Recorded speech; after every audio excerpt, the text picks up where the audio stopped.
সাবেক প্রধানমন্ত্রী বেগম খালেদা জিয়ার স্মরণে জাতীয় সংসদ ভবনের দক্ষিণ প্লাজায় আজ নাগরিক শোকসভা। এ বিষয়ে জানাতে যোগ দিচ্ছেন সহকর্মী আনোয়ার হোসেন। আনোয়ার, শোকসভা শুরু হওয়ার কথা রয়েছে দুপুরে, এর প্রস্তুতি সহ সার্বিক বিষয়ে জানাবেন।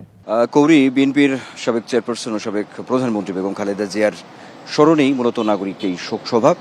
আর যেটি আপনি বলছিলেন সেই জায়গা থেকে যদি বলি তাহলে বলতে হবে যে এটি বেলা 2:30টায় আসলে আনুষ্ঠানিক এই শোকসভাটি শুরু হবে। তো তার আগে এই সংসদ ভবনের যে দক্ষিণ প্লাজাটি এখন পর্যন্ত প্রস্তুতি চলছে, নিশ্চয়ই একটু দেখানোর চেষ্টা করি। আর এখানে যেটি বলা হয়েছে যে এই যে নাগরিক যে সমাজ, অর্থাৎ এই ব্যানারেই মূলত এই আয়োজনটি করা হয়েছে। তো এখানে মূলত আমরা দেখেছি গতকালই সংবাদ সম্মেলন করে এর যে আনুষ্ঠানিকতা, আসলে মূল যে বিষয়টি সেই বিষয়গুলি কিন্তু এখানে উল্লেখ করা হয়েছে। আর এটি দক্ষিণ প্লাজায় হবে। এখন পর্যন্ত প্রস্তুতির কাজ কিন্তু এখন পর্যন্ত চলছে, তবে বলা যায় অনেকটাই কিন্তু আসলে শেষ পর্যায়ে যদি বলি, অর্থাৎ এইখানে যে মঞ্চ থেকে শুরু করে যে সামনের যে বসার যে জায়গা, অনেকটাই কিন্তু আসলে প্রস্তুতি সম্পন্ন হয়েছে, এমনটা আমরা বলতেই পারি।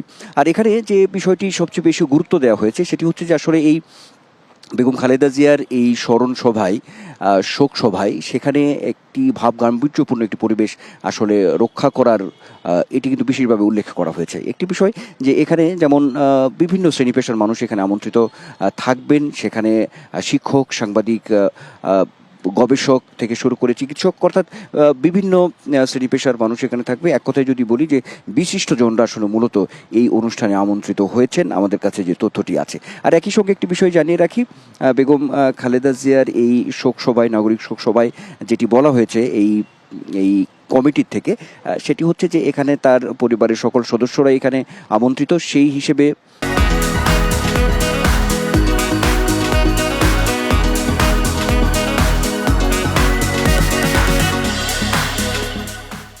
তারা বলেছেন যে বিএনপি চেয়ারম্যান তারেক রহমানও এখানে পরিবার সহ এখানে উপস্থিত থাকবেন। এখন একটি বিষয় এখানে আছে যে এখানে রাজনৈতিক ব্যক্তিত্বরাও থাকবেন আমন্ত্রিত, কিন্তু এখানে রাজনীতিবিদ যারা আসবেন তারা আসলে মূলত বক্তব্য যে বিষয়টি রয়েছে, বক্তব্য রাখার যে বিষয়টি, সেটি সেখানে কমিটির পক্ষ থেকে বলা হয়েছে রাজনৈতিক ব্যক্তিত্বরা আসলে কোনো বক্তব্য এখানে রাখবেন না এই নাগরিক শোকসভাতে।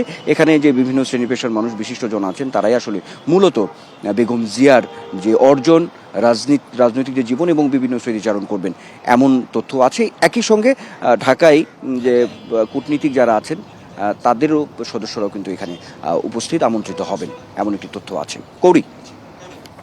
আনোয়ার, ধন্যবাদ আপনাকে।